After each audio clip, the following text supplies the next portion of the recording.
In the previous section, we discussed about the real gases. Real gases, that means the deviation from ideal behavior. इसका मतलब Boyle's law, Charles law, Avogadro law और ideal gas equation will be applicable on the gases only under certain conditions. In other conditions, these relations will not be applicable. हमने discuss किया था PV is equal to nRT is the ideal gas equation. Divide both the side by nRT, so we call it as the PV upon nRT is equal to 1, and this is called compressibility factor Z. Okay, अगर ideal gas equation follow हो रहा है तो compressibility factor Z क्या होगा? 1 होगा. So we can say Z is equal to 1. Z is equal to 1 का मतलब हो गया compressibility factor is 1.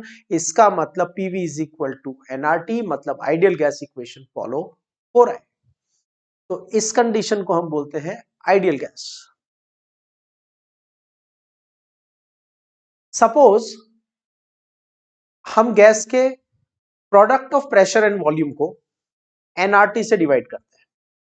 Product of pressure and volume को nRT से डिवाइड करते हैं और Z का वैल्यू आता है let's say greater than 1. Okay, इसका मतलब the quotient is greater than 1. If quotient is greater than 1, that means the numerator is bigger than denominator. Numerator is bigger than denominator, इसका मतलब product of pressure and volume is more than expected. Product of pressure and volume is more than expected, that is called as positive deviation. Clear? And Z is less than 1. Product of pressure and volume is less than expected. क्योंकि expected है product of pressure volume should be equal to mole into R into T. अगर इससे ज्यादा आया तो कहेंगे positive deviation, इससे कम आया तो कहेंगे नेगेटिव डिविएशन. तो यहां पे दिख रहा है इस पर्टिकुलर ग्राफ में, सी दिस पार्ट, ये जो स्ट्रेट लाइन है ये आइडियल गैस की है, मतलब product of pressure and volume is coming constant. Okay, because according to Boyle's law product of pressure and volume should remain constant. तो ये जो लाइन है, दिस स्ट्रेट लाइन, ये किसको शो कर रही है? Product of pressure and volume is remaining constant. इसका मतलब जिस प्रोपोर्शन में आप प्रेशर बढ़ा रहे हो उसी प्रोपोर्शन में वॉल्यूम कम हो रहा है. मतलब प्रेशर डबल तो वॉल्यूम हाफ, प्रेशर 3 टाइम्स तो वॉल्यूम 1/3, प्रेशर 4 टाइम्स तो वॉल्यूम 1/4. तो ultimately product of pressure and volume will remain same. But for the gases like hydrogen and gases like helium, जैसे जैसे आप प्रेशर बढ़ाते हो product of pressure and volume भी बढ़ता है. Product of pressure and volume बढ़ रहा है, इसका मतलब they are showing the positive deviation. For other gases like carbon monoxide and methane, जब आप प्रेशर बढ़ाते हो तो पहले तो product of pressure and volume आता है लेस देन एक्सपेक्टेड, फिर और ज्यादा प्रेशर बढ़ाते हो तो थोड़े टाइम के बाद वो आता है मोर देन एक्सपेक्टेड. मतलब ये गैसेस पॉजिटिव डिविएशन भी दिखाती हैं और नेगेटिव डिविएशन. ये सब कुछ हम प्रीवियस वीडियो में डिस्कस कर चुके हैं. We are just refreshing it one more time. Okay, positive deviation का रीजन क्या होता है? सोच के देखो 2 सेकेंड. पॉजिटिव डिविएशन का रीजन क्या होता है? पॉजिटिव डिविएशन कब होता है? जब PV is greater than NRT. इसका मतलब the volume, the product of pressure and volume is more than expected. Why? Because volume is more than expected.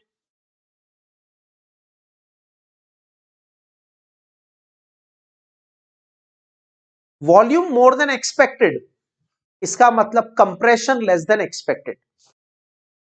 तो जब हम गैसेस पे बहुत हाई प्रेशर लगाते हैं और हम ये एक्सपेक्ट करते हैं कि गैस कितना कंप्रेस होना चाहिए, अगर गैस उतना कंप्रेस नहीं होता, उससे कम कंप्रेस होता है, अगर कंप्रेशन कम हुआ तो रिमेनिंग वॉल्यूम ज्यादा होगा और पॉजिटिव डिविएशन आएगा। सिमिलरली इसका opposite condition PV is less than NRT, इसका मतलब जब हमने प्रेशर अप्लाई किया तो जो वॉल्यूम हमने जितना सोचा था उससे ज्यादा कंप्रेस हो गया, right, that is volume less than expected. Volume कम हो गया, इसका मतलब जितना हम कंप्रेस करना चाहते थे गैस उससे ज्यादा कंप्रेस हो गई है। ठीक है, हमने इसके रीजंस भी बताए थे। पॉजिटिव डिविएशन का रीजन क्या था, हम जितना गैसेस को कंप्रेस करना चाह रहे हैं उतनी ज्यादा कंप्रेस क्यों नहीं हो रही है, because kinetic theory of gases says that, see, एक बार फिर से शो कर देता हूं, ये डायग्राम हमने पहले डिस्कस किया था। Kinetic theory of gases is saying ये कि वेसल है और इस वेसल के कंपैरिजन में इसके अंदर जो गैस का मॉलिक्यूल है, गैस के मॉलिक्यूल्स का जो टोटल वॉल्यूम है, मॉलिक्यूल का वॉल्यूम, राइट, गैस के मॉलिक्यूल का ये जो वॉल्यूम है ये इसके ऑक्यूपाइड वॉल्यूम के कंपैरिजन में नेग्लिजिबल है।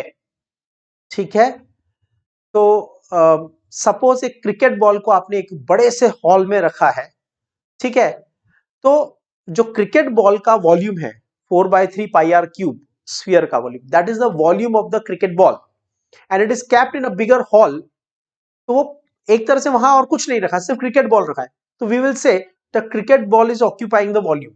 तो जो उस हॉल का वॉल्यूम है वो क्रिकेट बॉल का ऑक्यूपाइड वॉल्यूम है। या आप ये समझ लो कि क्रिकेट बॉल वहां पे यू कैन हिट इट, तो वो कहां तक मूव कर सकती है, it when you hit that cricket ball can move only with in that hall. तो वो कितना वॉल्यूम ऑक्यूपाई कर सकती है, उस हॉल के बराबर। तो उस बड़े से हॉल के कंपैरिजन में क्रिकेट बॉल का वॉल्यूम नेग्लिजिबल है, ऐसा केटीजी ने हमें कहा था, काइनेटिक थ्योरी ऑफ गैसेस ने हमें कहा था। ठीक है, ये बात ठीक भी है।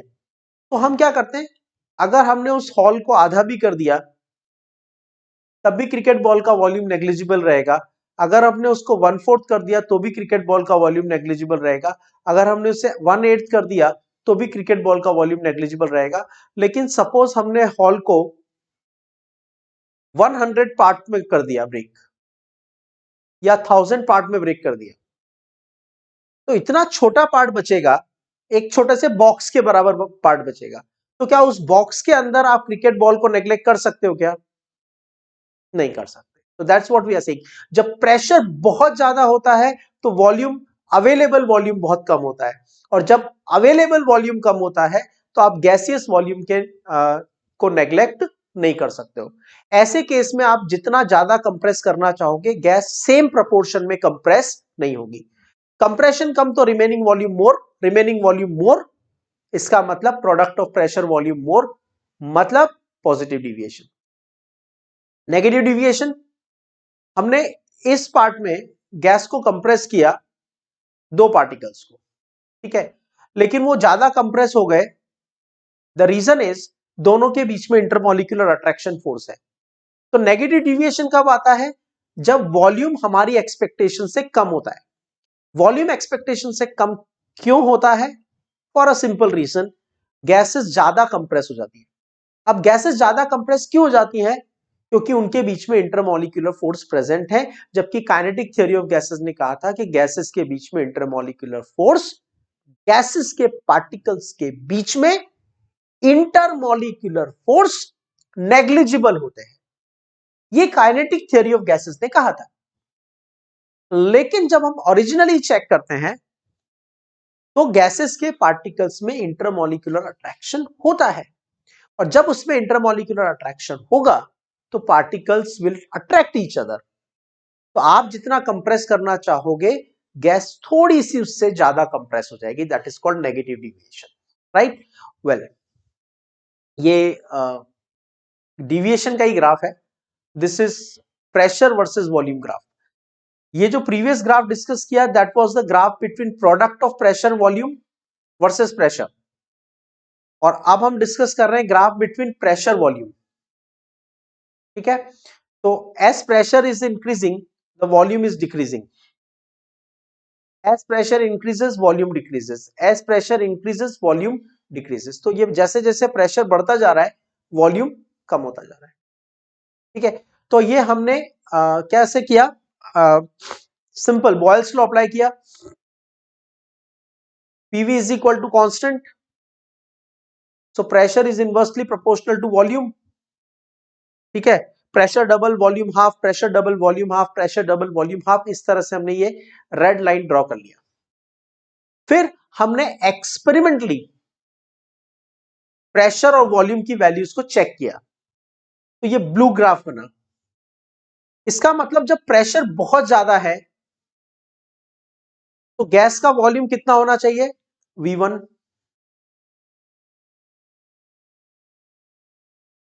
लेकिन एक्चुअली गैस का वॉल्यूम कितना है? V2. थोड़ा इसको क्लियर कर लेते हैं. तो जब प्रेशर है वेरी हाई तो वॉल्यूम होना चाहिए, एक्सपेक्टेड वॉल्यूम होना चाहिए V1, लेकिन उसका एक्चुअल वॉल्यूम है V2. V1 होना चाहिए लेकिन है V2. V2 is greater then V1. इसका मतलब ये जो लाइन है ये शो कर रही है पॉजिटिव डिविएशन को, मतलब गैस उतना कंप्रेस नहीं हुआ. आप चाहते थे कि जब प्रेशर P1 होगा तो गैस कंप्रेस होकर रह जाएगी V1, लेकिन जितना कंप्रेस आप करना चाहते थे उतना कंप्रेस नहीं हुआ, V2 पे आके रुक गया. कंप्रेशन कम हुआ मतलब positive deviation. Okay, now here in this case we are seeing the deviation from the red line is a expected curve between pressure and volume, and the blue line is the actual curve, right? So we will say this part is showing the deviation from ideal behavior, right? चलो एक experiment और करते हैं. Be very careful about it. इस previous graph में एक चीज notice करो, जब प्रेशर बहुत कम हो गया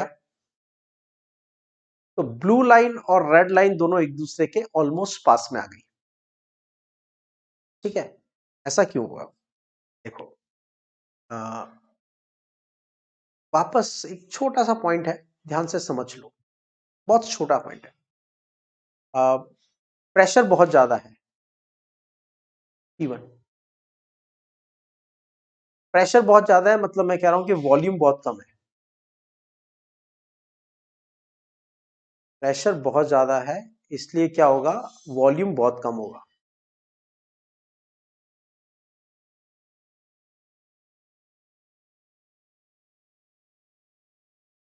ठीक है, अब ये वॉल्यूम बहुत कम होगा तो इसके अंदर जो क्रिकेट बॉल है, इस क्रिकेट बॉल के वॉल्यूम को आप इस बॉक्स के वॉल्यूम के रेस्पेक्ट में नेग्लेक्ट नहीं कर सकते. मतलब आप इस बॉक्स को उतना कंप्रेस नहीं कर सकते जितना आप चाहते हो, right? You can not compress it beyond certain limit. तो कंप्रेशन लेस देन एक्सपेक्टेड होगा तो पॉजिटिव डिविएशन. अब एक काम करते हैं, प्रेशर को कम करते हैं. प्रेशर कम करेंगे तो वॉल्यूम बढ़ेगा. जब प्रेशर कम करेंगे तो वॉल्यूम बढ़ेगा. जब अवेलेबल वॉल्यूम बढ़ेगा तो उस अवेलेबल वॉल्यूम के रेस्पेक्ट में क्रिकेट बॉल का वॉल्यूम तो हम नेग्लेक्ट कर ही सकते हैं ना. ये अवेलेबल वॉल्यूम और अवेलेबल वॉल्यूम बढ़ता जा रहा है क्योंकि प्रेशर कम हो रहा है. प्रेशर बढ़ रहा था, यहां पे थे, प्रेशर बढ़ रहा था तो अवेलेबल वॉल्यूम कम हो रहा था. अवेलेबल वॉल्यूम कम हो रहा था तो हम गैस के मॉलिक्यूल्स के वॉल्यूम को अवेलेबल वॉल्यूम के रेस्पेक्ट में नेग्लेक्ट नहीं कर पा रहे थे. ठीक है, अगर एक छोटे से बॉक्स में क्रिकेट बॉल रखी हुई है तो आप क्रिकेट बॉल के वॉल्यूम को नेग्लेक्ट नहीं कर सकते with respect to the volume of the box. लेकिन वही क्रिकेट बॉल एक बड़े बॉक्स में रखी हुई है, ठीक है, बहुत बड़े बॉक्स में रखी हुई है, एक बड़े रूम में रखी हुई है, तो उस क्रिकेट बॉल के वॉल्यूम को आप बॉक्स के वॉल्यूम के रेस्पेक्ट में नेग्लेक्ट कर सकते हो। तो फिर क्या होगा, अब आप जितना कंप्रेशन करना चाहते हो उतना कंप्रेशन हो सकता है। अगर आप इस बड़े बॉक्स की साइज को हाफ भी कर दोगे तो भी चलेगा, तो भी कंप्रेशन हो जाएगा। 1/4 कर दोगे तो भी कंप्रेशन हो जाएगा, 1/8 कर दोगे तो भी कंप्रेशन हो जाएगा। इसका मतलब we can write at, very important point, at low pressure, at low pressure available volume is greater than volume of gas molecule.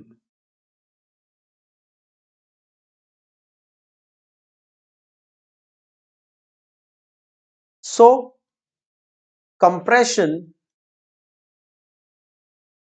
can be as expected, right? और compression can be as expected मतलब gases में show ideal behaviour. तो positive deviation को remove करने का क्या method है?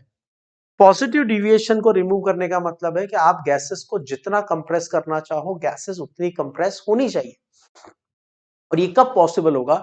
जब gaseous molecule volume will be negligible with comparison to the entire available volume.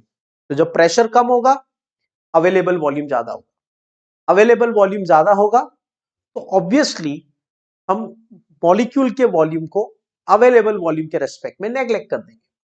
अब हम गैस को जितना चाहे उतना कंप्रेस कर सकते हैं। तो एक कंडीशन तो ये हो गई, जब प्रेशर बहुत ज्यादा होता है तो गैसेस ज्यादा डिविएशन शो करती हैं, जब कम प्रेशर होता है तो डिविएशन कम होता है, जब और कम प्रेशर होता है तो डिविएशन और कम होता है, and at very low pressure the deviation is not there. Okay, so we can say gases are showing the ideal behavior at low pressure, right? लेकिन अभी भी यहां पे नेगेटिव डिविएशन आ रहा है, मतलब कुछ कंडीशन ऐसी भी होती है जब गैसेस एक्सपेक्टेशन से ज्यादा कंप्रेस होती है। अब एक बात बताओ, नेगेटिव डिविएशन को आप कैसे हटाओगे? आप एक बात समझ लो, मेरे पास दो डिविएशन है, positive deviation and negative deviation. अगर मुझे गैस को आइडियल बिहेवियर शो करवाना है तो मुझे क्या करना पड़ेगा? मुझे पॉजिटिव डिविएशन भी हटाना पड़ेगा और नेगेटिव डिविएशन भी हटाना पड़ेगा। बहुत ध्यान से सुनना, जितना कुछ पॉजिटिव नेगेटिव डिविएशन में पढ़ाया है उसी को यूज करके थोड़ा एक नया स्पेशल समरी बना रहा हूं, बहुत ध्यान से सुनना, मजा आएगा। मैं आपसे कह रहा हूं मुझे गैस को आइडियल बिहेवियर करवाना है। अगर गैस को आइडियल बिहेवियर कराना है इसका मतलब उसके डिविएशंस को हटाना पड़ेगा। जितना आप प्रेशर लगा रहे हो गैस उतनी ही कंप्रेस होनी चाहिए। ज्यादा कंप्रेस हो गई तो नेगेटिव डिविएशन हो जाएगा, कम कंप्रेस हुई तो पॉजिटिव डिविएशन हो जाएगा। तो इस डिविएशन को कैसे हटाओगे आप? How would you remove the deviation? तो इस डिविएशन को हटाने के लिए पहले आप एक एक करके सोचो, पॉजिटिव डिविएशन को कैसे हटाओगे। अगर पॉजिटिव डिविएशन को हटाना है तो पहले यह समझो what is the cause of positive deviation. Reason क्या है पॉजिटिव डिविएशन का? तो पॉजिटिव डिविएशन का जो कॉज है वो है volume of the molecule, right? Because of gaseous molecular volume, gas के मॉलिक्यूल के खुद के वॉल्यूम की वजह से वो एक दूसरे के बहुत ज्यादा पास नहीं आ सकते, ज्यादा डिस्टेंस के ज्यादा पास लाने के बाद में वो रिपेल करने लगते हैं। तो आपको क्या करना पड़ेगा? आपको उस मॉलिक्यूलर वॉल्यूम को, गैस के मॉलिक्यूल के वॉल्यूम को नेग्लिजिबल बनाना पड़ेगा with respect to the available volume. अब गैस के मॉलिक्यूल के वॉल्यूम को तो आप चेंज नहीं कर सकते, लेकिन अवेलेबल वॉल्यूम को तो चेंज कर सकते हो। right? If somebody is too fat, right, you cannot make them lean or thin and lean and weight loss within 1 hour or 2 hour. ठीक है, वो तो उनका जो साइज है उनको उतना स्पेस चाहिए. अब आपको उस particular, you just want to make the volume of that particular fat guy negligible. What you can do is make him sit in a big hall. ठीक है, तो हम यही करेंगे. पॉजिटिव डिविएशन को हटाने के लिए गैस के मॉलिक्यूलर वॉल्यूम को नेग्लिजिबल बनाएंगे, और गैस के मॉलिक्यूल के वॉल्यूम को नेग्लिजिबल बनाने के लिए जो अवेलेबल वॉल्यूम है उसको बहुत ज्यादा एक्सपैंड कर देंगे.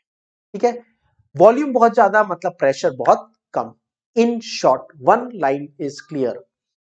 Positive deviation from ideal behaviour can be removed. Positive deviation from ideal behaviour can be removed by applying very low pressure. Clear. अब बात आती है नेगेटिव डिविएशन को हटाने की. नेगेटिव डिविएशन का मतलब क्या है? नेगेटिव डिविएशन का मतलब यह है कि गैस में जो कंप्रेशन हो रहा है वो एक्सपेक्टेशन से ज्यादा कंप्रेशन हो रहा है. हमने जितना एक्सपेक्ट किया था गैस उससे ज्यादा कंप्रेस हो रही है. Product of pressure and volume expectation से कम आ रहा है. क्यों कम आ रहा है? गैस अपने आप कैसे कंप्रेस हो गई? गैस अपने आप कंप्रेस हो गई because product of pressure and volume expectation से कम क्यों आया? क्योंकि वॉल्यूम एक्सपेक्टेशन से कम हो गया. वॉल्यूम एक्सपेक्टेशन से कम क्यों हो गया? Due to intermolecular force of attraction. हम गैस के मॉलिक्यूल्स को प्रेशर लगा के थोड़ा पास में लेके आए, फिर उन्होंने आपस में एक दूसरे को अट्रैक्ट किया और वो और ज्यादा पास आ गए. मैंने आपको एक एग्जांपल बताया था कि एक बड़े से क्लासरूम के अंदर बहुत सारे स्टूडेंट्स को बैठाना है, या लेट्स से 20 स्टूडेंट्स को बैठा के एग्जाम लेना है, तो हम क्या एक्सपेक्ट करते हैं? स्टूडेंट्स इस तरह से बैठने चाहिए, दूर दूर, ऑलमोस्ट एक बेंच पे एक student.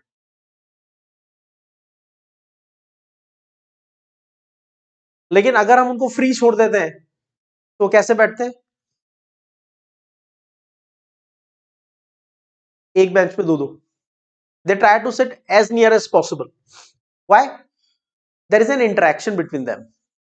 They are attracting each other, their tendency to copy, right?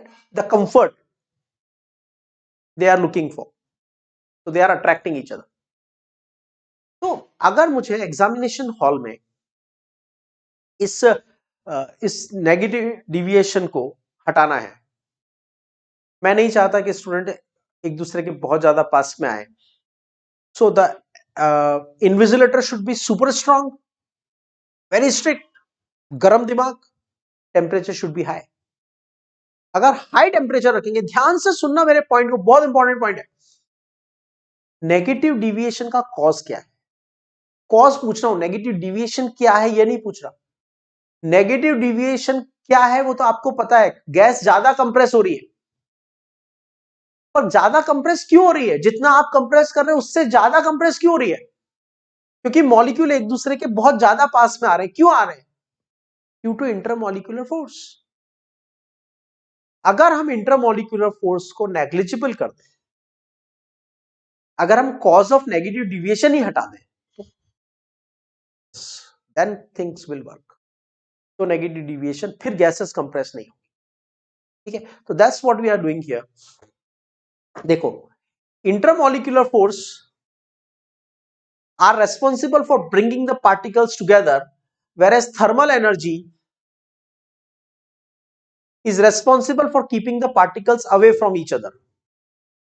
जैसे जैसे थर्मल एनर्जी बढ़ती है, पार्टिकल्स एक दूसरे से दूर जाते हैं and they start moving very fast. तो इंटरमॉलिक्यूलर फोर्स नेग्लिजिबल हो जाता है. ठीक है, अब देखो, मैंने 3 स्टूडेंट को एक्सपेरिमेंट करने के लिए दिया. एक स्टूडेंट को मैंने एक्सपेरिमेंट करने को दिया अप्रोक्सीमेटली -70 डिग्री सेल्सियस टेम्परेचर पे, मतलब 203 केल्विन टेम्परेचर, राइट. और सेकेंड स्टूडेंट को एक्सपेरिमेंट करने के लिए दिया लेट्स से 300 एंड 23 केल्विन पे, और नेक्स्ट स्टूडेंट को एक्सपेरिमेंट करने के लिए दिया 473 केल्विन पे। ठीक है, देखो आपको अगर बॉयल्स लॉ का ग्राफ क्लियर है तो आपको पता होगा, मैं एक बार आपको बॉयल्स लॉ का ग्राफ रिवाइज करवा देता हूं, वैसे आपको ऑलरेडी पता होना चाहिए।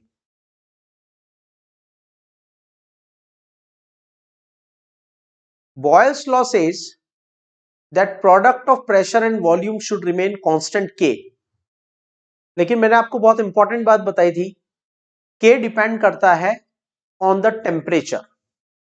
Product of pressure and volume constant ही आएगा, लेकिन उस कांस्टेंट की वैल्यू कितनी होगी ये डिपेंड करेगा टेम्परेचर कितना है। अगर कम टेम्परेचर लोगे तो product of pressure and volume की वैल्यू कम आएगी and through out the experiment same रहेगी। अगर ज्यादा टेम्परेचर लोगे तो product of pressure and volume की वैल्यू ज्यादा आएगी, लेकिन जो भी आएगी वो कांस्टेंट रहेगी।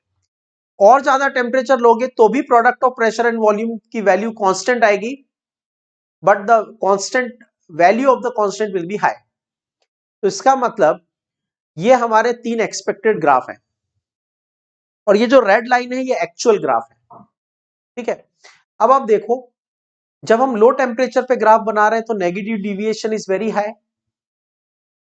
जब हम थोड़ा हाई टेम्परेचर पे ग्राफ बनाते हैं तो negative deviation is very less, और जब हम बहुत हाई टेम्परेचर पे ग्राफ बनाते हैं तो ये वाले पार्ट में there is no negative deviation.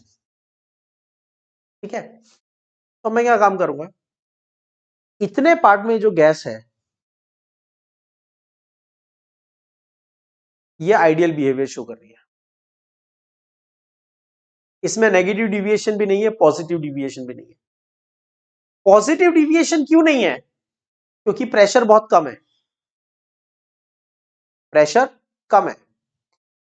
जब प्रेशर कम होता है तो पॉजिटिव डिविएशन, देखो जब प्रेशर कम होता है तो पॉजिटिव डिविएशन गायब हो जाता है। प्रेशर कम हो जाता है तो अवेलेबल वॉल्यूम ज्यादा, अवेलेबल वॉल्यूम ज्यादा तो positive deviation will not exist. Okay, और इस लो प्रेशर पे भी पॉजिटिव डिविएशन तो नहीं था। देखो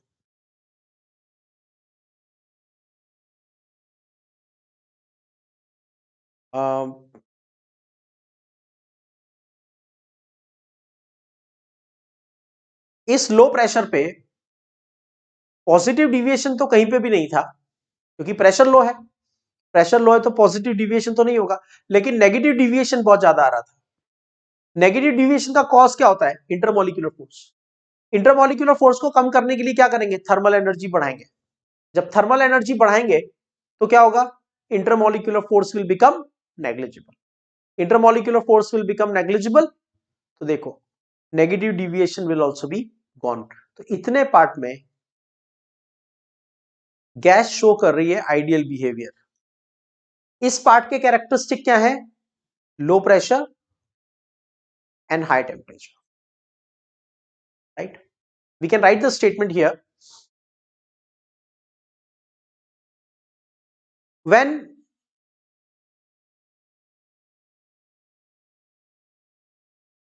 PV versus P graph,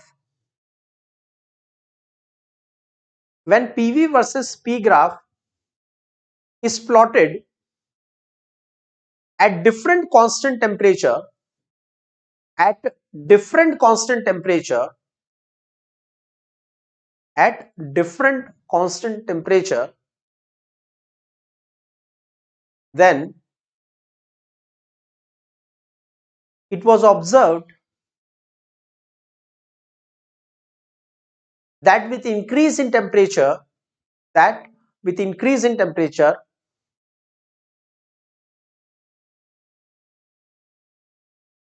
negative deviation decreases. So what I'm saying, PV versus P graph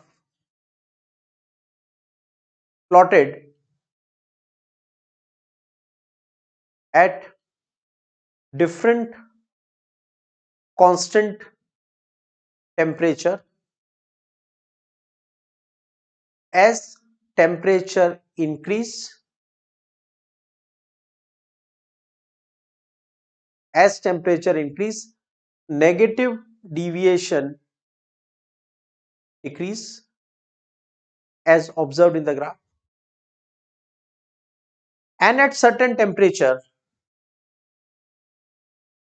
there is no negative deviation observed. This particular temperature is called Boyle's temperature. Boyle's temperature का मतलब है gas does not show negative deviation from ideal behavior. So we can conclude that gases show ideal behavior. Gases show ideal behavior only at high temperature and low pressure. Only at high temperature and low pressure. Because at high temperature, intermolecular forces become negligible. Because at high temperature, intermolecular forces become negligible. Hence, negative deviation disappears. At low pressure, available volume is very high. At low pressure, available volume is very high. So, volume of gaseous molecule become negligible. Volume of gaseous molecule become negligible compared to available volume. Hence, positive deviation disappears. I hope the concept is clear. इस पूरे lecture में, आज के पूरे lecture में सिर्फ एक line काम की है अल्टीमेटली समझ में आने के बाद.